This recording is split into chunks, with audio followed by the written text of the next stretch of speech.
Frank Merrill sat on a folding chair at the edge of the sidewalk, his old Marine Corps dress blues hanging loosely on his frame. At 84, his shoulders still held a faint echo of the squared posture he'd learned in boot camp, but time had softened the edges.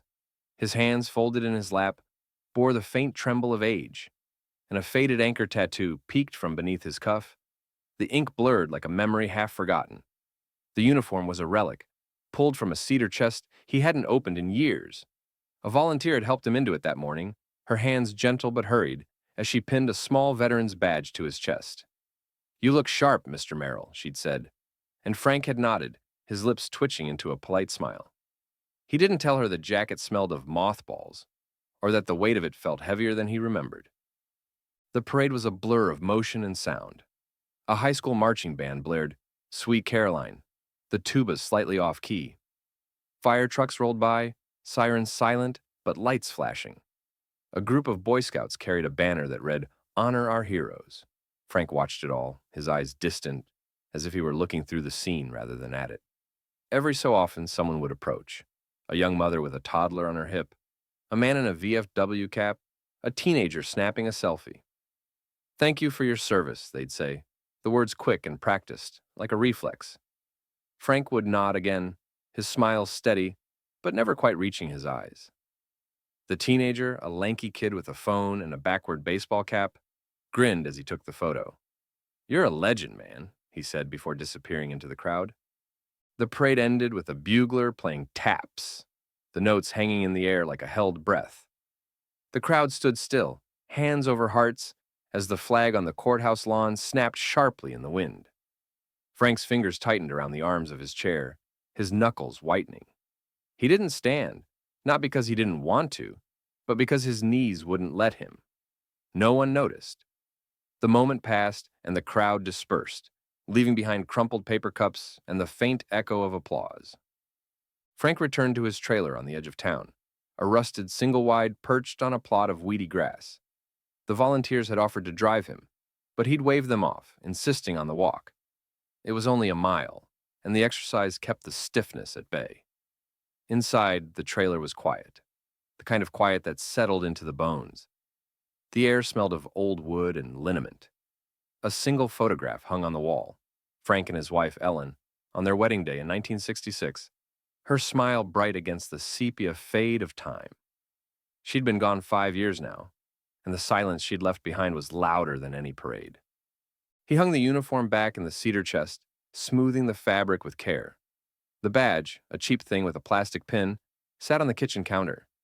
He stared at it for a moment before tucking it into a drawer. The television flickered on, tuned to a cable news channel droning about inflation and AI breakthroughs. Frank sank into his recliner, the springs creaking under his weight. The day's noise faded, and the world outside his window moved on. 7 days later, the trailer was still. The television played on low, a documentary about Vietnam flickering across the screen, grainy footage of helicopters and jungles, a narrator's voice recounting battles Frank had lived through. On his lap lay a yellowed citation, the paper brittle at the edges. It was a Navy Cross, awarded in 1969 for extraordinary heroism in a village near Da Nang.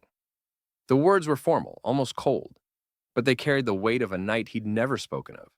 Not to Ellen, not to his kids, not to the neighbors who occasionally dropped off casseroles. He'd pulled it from the chest that morning, though he couldn't say why. Maybe it was the parade. The way the crowd's cheers had felt like an echo of something he couldn't quite grasp. The air in the trailer had grown heavy, stale with the scent of unwashed dishes, and something sharper, something wrong. Outside, the sun dipped low, casting long shadows across the gravel drive. A neighbor, Mrs. Callahan, paused on her evening walk, her nose wrinkling at a faint odor carried on the breeze. She knocked on Frank's door softly at first, then harder. No answer. Her hand hesitated over her phone before she dialed the sheriff's office. The deputy who arrived was young, barely 30, with a clean-shaven face and a name tag that read J. Carter.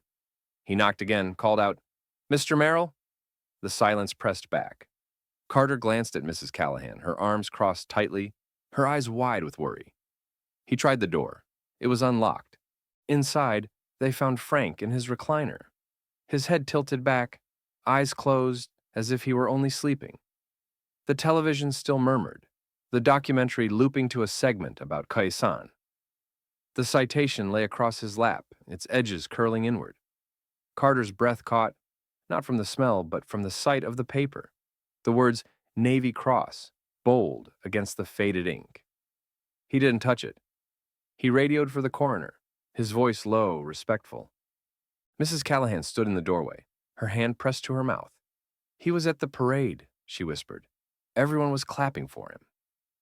The story broke the next morning in the Millersburg Gazette, a small headline tucked below the fold. Local veteran found dead, days after Memorial Day honor.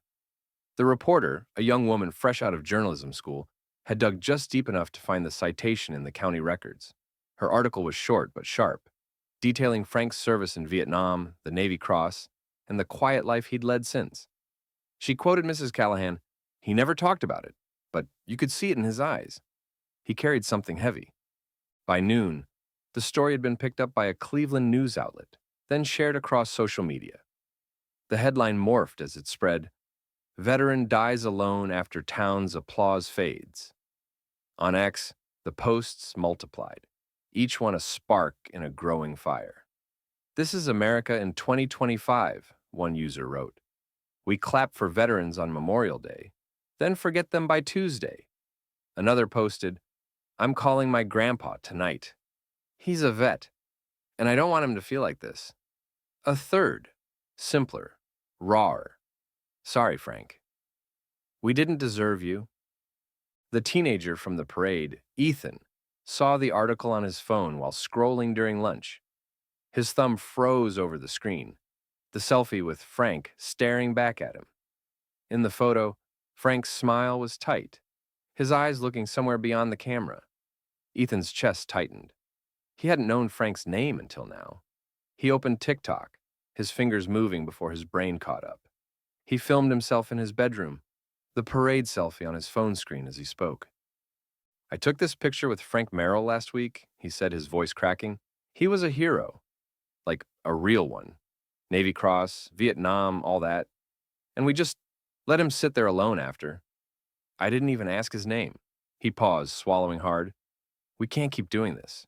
If you know a veteran, go talk to them. Like, really talk. Don't wait for a parade." He posted the video at 3:17 p.m. By midnight, it had 1 million views. 40 years earlier, in the summer of 1969, Frank had crouched in the mud outside a village near Da Nang, his M16 heavy in his hands. The air was thick with the smell of wet earth and cordite. His squad was pinned down, a machine gun nest spitting rounds from a hillside. The radio was dead and the screams of a wounded corporal cut through the night. Frank hadn't thought about medals or glory. He'd thought about the kid from Ohio next to him, barely 19, bleeding out in the dark. He'd moved before he could second-guess himself, crawling through the mud, dragging the kid to cover, then charging the nest alone. 3 grenades and a magazine later, the gun was silent, the kid lived. Frank never spoke of it. The citation came months later, handed to him in a brief ceremony he barely remembered. He'd tucked it into a drawer when he got home, next to Ellen's letters. She'd asked about it once, her fingers tracing the paper, but he'd shaken his head. "It's just a thing," he'd said. She never asked again. His kids, grown now and scattered across cities he'd never visited, knew their dad had been a Marine, but the details were shadows. They called on holidays, sent cards with generic messages. Frank didn't mind. He'd never been one for stories. The trailer, the chest, the citation, they were enough. Or so he'd told himself. The TikTok video kept spreading. By the next morning, it had 5 million views. Comments poured in, thousands of them, from people sharing stories of their own grandparents, uncles, neighbors. A woman in Texas wrote about driving to a VA hospital to read to veterans. A man in Florida started a group to mow lawns for elderly vets. In Millersburg, a local diner put up a sign, "Free coffee for veterans, any day, any time."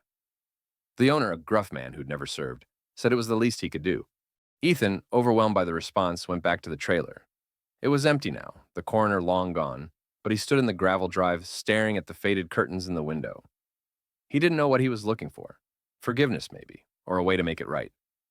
He posted another video that night, this time from the trailer's steps.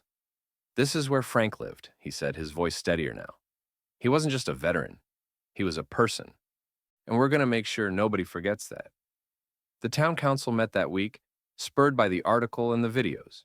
They voted to rename a small park on the edge of town Merrill Memorial Park. It wasn't much, just a patch of grass with a swing set and a bench. But they planned to add a plaque with Frank's name and the words from his citation. The teenager, Ethan, was invited to the unveiling. He didn't speak, but he stood there, his phone in his pocket, his eyes on the ground. Mrs. Callahan planted a rose bush outside Frank's trailer, the red blooms stark against the faded siding. She didn't say much, just watered it every morning, her way of keeping him close. Subscribe to Hoffman's stories for the continuation, and take a moment today to notice the quiet heroes in your own town. A nod, a conversation, a held door. They matter more than you know. The rosebush outside Frank Merrill's trailer bloomed fiercely in the weeks following his death, its red petals a quiet defiance against the faded gray of the siding. Millersburg, Ohio, was no stranger to loss. Small towns never are. But Frank's passing cut deeper than most. The Gazette article and Ethan's viral TikTok had cracked open something in the community. A mix of guilt and resolve that lingered like the scent of rain on asphalt. The park renaming was a start, but it wasn't enough. Not for Ethan, not for Mrs. Callahan, not for the dozens of strangers who left flowers at the trailer's steps, their notes scrawled with apologies and promises. Ethan, the teenager whose selfie with Frank had sparked the movement, couldn't shake the image of the old man's face. That tight smile, those eyes that seemed to see past the parade, past the flags, past the noise. He'd gone back to the trailer again, this time with permission from the county, which hadn't yet decided what to do with the property. The door creaked as he stepped inside, the air heavy with dust and the faint tang of liniment. The recliner still sat by the window, its cushions worn into the shape of Frank's body. The television was off now, the Navy Cross citation gone, taken by the coroner for safekeeping. Ethan's sneakers scuffed the linoleum as he moved toward the cedar chest in the corner. He hesitated, then lifted the lid. Inside, the dress blues were neatly folded, the fabric stiff with age. Beneath them lay a small metal box, no bigger than a cigar tin, its surface scratched and dented. Ethan's fingers hovered over it. He wasn't sure if he had the right to look, but something, maybe the weight of his own guilt, pushed him to open it. Inside was a stack of letters, their envelopes yellowed, tied with a frayed ribbon. A black and white photo slipped out, landing face up on the floor. It showed a young Frank, maybe 20, in jungle fatigues, his arms slung around another Marine. Both were grinning, their faces streaked with sweat and dirt, a burning village blurred in the background. On the back, in faded ink, Da Nang, 69. Me and Tommy. We made it. Ethan sat cross-legged on the floor, the letters in his lap. He read one, then another, his breath catching at the careful handwriting. Ellen's, Frank's wife. "Come home safe, Frankie. I'm waiting." The words were simple, but they carried a tenderness that made Ethan's chest ache. Tucked among the letters was a folded piece of paper, different from the rest. It was a letter from a man named Thomas Reed, dated 1970, addressed to Frank at a VA hospital in Cincinnati. "You saved my life out there," it read. "I owe you everything. Don't you dare forget that." Ethan's eyes stung. He closed the box, slipping the photo into his pocket. He didn't know why, but he needed to keep it close. In 1969, Frank Merrill was 22, a lance corporal with a knack for keeping his squad calm under fire. The night in Da Nang wasn't his first firefight, but it was the one that stayed with him, carved into his memory like initials on a tree. The village was a smear of smoke and screams, the air thick with the stench of burning thatch and blood. Tommy Reed, the kid from Akron who'd joined the Marines to escape a dead-end factory job, was hit in the leg, his screams raw and panicked. The machine gun nest on the hill was relentless, pinning them in a ditch. Frank didn't think about medals or heroism. He thought about Tommy, about the way he'd shared his last cigarette the night before. joking about opening a bar when they got home. Frank moved without a plan, crawling through the mud, his rifle slung across his back. He dragged Tommy to a cluster of rocks, then turned toward the hill. The grenades were heavy in his hands, the pins cold against his fingers. He didn't remember throwing them, only the silence that followed, the sudden absence of gunfire. Tommy lived. 2 others in the squad didn't. Frank carried their names, Jenkins and Alvarez, like stones in his chest for the rest of his life. The Navy Cross came later, a formality he didn't understand. He spent 3 weeks in the hospital, a shrapnel wound in his shoulder leaving a scar he could still trace with his thumb. Ellen's letters arrived every other day, her words a lifeline. When he came home, she was waiting at the bus station, her dress blue as the summer sky. He didn't talk about the war, and she didn't ask. They built a life instead. 2 kids, a small house, then the trailer when money got tight. The citation stayed in the chest, a ghost he didn't disturb. Back in 2025, Millersburg was changing. Ethan's videos had sparked a movement, small but stubborn. The diner's free coffee for veterans became a daily ritual, with old men in VFW caps swapping stories over steaming mugs. A group of high school students, inspired by Ethan, started a club called Veterans Voices, visiting the local VFW hall to record oral histories. Mrs. Callahan organized a weekly potluck for elderly neighbors, her rose bush now joined by a row of marigolds planted by kids from the community center.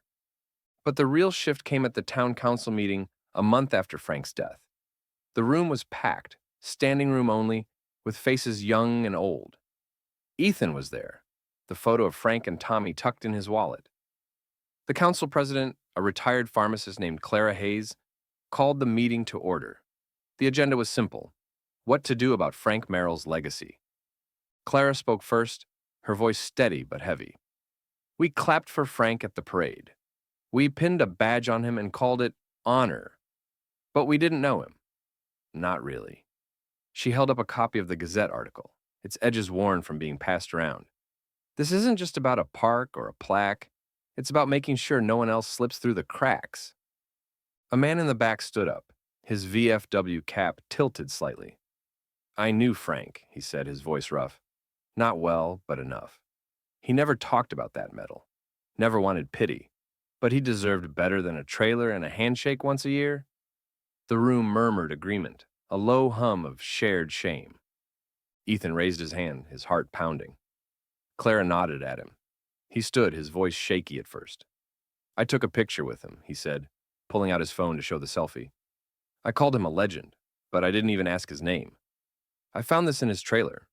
He held up the photo of Frank and Tommy, his hands trembling. He saved this guy's life. Tommy Reed. I looked him up. He's still alive in Akron. I called him yesterday. The room went quiet. Ethan swallowed, his throat tight. Tommy said Frank never told anyone what he did, not his wife, not his kids. But Tommy's got a family now, kids, grandkids, because of Frank. I think we need to do something real, not just a park, something that lasts. The council voted unanimously to create the Frank Merrill Veterans Fund, a small grant program to help elderly veterans with home repairs, medical bills, or just a ride to the store. They also approved a memorial bench in the renamed park with a plaque that read, "For Frank Merrill, Navy Cross recipient, and all who serve in silence." Ethan volunteered to track down Tommy Reed and invite him to the unveiling. Tommy Reed was 76, a retired mechanic with a limp that never quite went away. When Ethan called, Tommy's voice cracked with something like relief. I've been waiting 50 years to thank him properly, he said. He arrived in Millersburg a week later, his pickup truck rattling into town. Ethan met him at the diner, where the free coffee was now a point of pride. Tommy was shorter than Ethan expected, his face lined but kind, his eyes carrying the same weight Frank's had in the selfie.